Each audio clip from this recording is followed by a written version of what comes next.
என்றால் அண்ணனும் அண்ணி இருக்கின்ற பொழுது என்ன கவனிக்கு யாரு அங்க இருக்காயா சொல்வது நியாயம்தான்.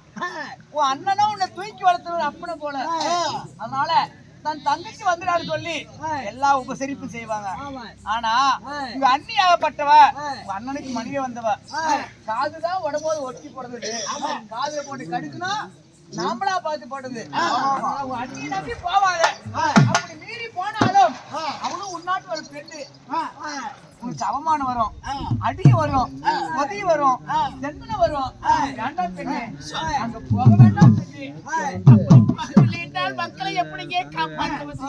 மக்களை காப்பாற்ற வேண்டும் என்றால் அவமானப்படுவதை விட நம்ம நாட்டிலே வழி இருக்குது மக்களை காப்பாற்றுவதற்கு. அந்த வழிதான் நடக்கிறாயா?